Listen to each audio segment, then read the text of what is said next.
I worked as a security guard in a hospital for a period of time, and then I became a police officer. After several years, I was injured in the line of duty and in and out of hospitals for a year. And at the end of that year, the city retired me as a police officer, and I went to the hospital for a job, and they hired me as a department director in support services. I became close to the chief executive. He became my mentor, in essence, for life.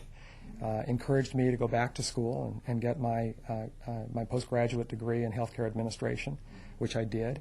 And I then started the progression through healthcare administration, from administrative resident to a vice president position, to senior vice president, executive vice president, ultimately the chief executive officer, and now CEO of a system.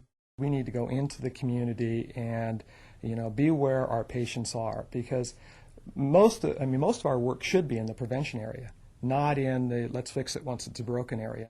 We're going to have to rebuild this system, and it's going to be the young healthcare leaders of the future that are probably going to be the ones that come up with the new mechanisms to fix the overall system. You can enter in a doctor's office and be an ambulatory care manager or administrator.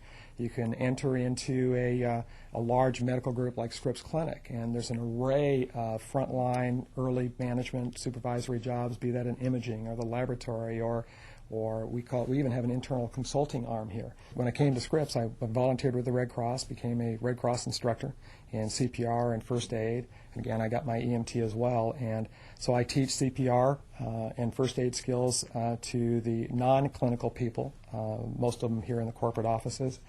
I'm also a reserve commander in the Sheriff's Department, in charge of the Search and Rescue Bureau, and I teach the medical module as well for their academy. And I go out and actually handle calls in the desert for search and rescue, and we deal with a lot of trauma patients out there. And I get this enormous reward, the sense of reward, because I know exactly what our doctors and nurses are facing in the emergency room, because I do it in a different setting. I'm probably the least important person in this organization to the patient. The patient could care less that there's a chief executive sitting in a corporate office somewhere.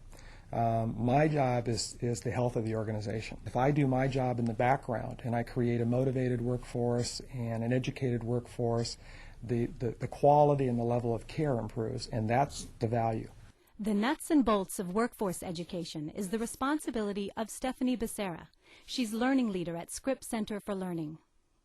Well, in healthcare, you really want to look at retaining the best. When you make a large investment to recruit employees, you really want to have a program at your institution that's going to keep them there. And so Scripps is really committed to continually grooming our employees, to having leadership opportunities, to having training opportunities that will constantly keep them at their best. I completed my graduate work in education, really focusing on instructional design as well as adult learning theory.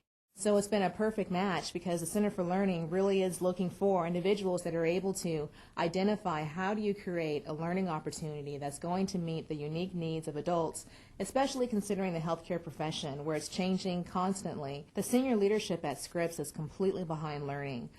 They really have a vision to make Scripps as an organization an internal university where employees are consistently able to pursue lifelong learning opportunities. That's really essential. Being able to imagine and see what it is that others cannot see, and being able to have that ability to execute, that discipline to make it happen, and the people skills.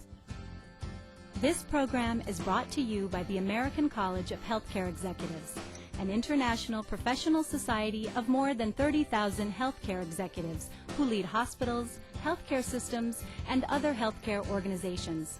The leaders of the featured hospitals and health systems are board certified in healthcare management, having become fellows of the American College of Healthcare Executives, signified by the FACHE credential following their names.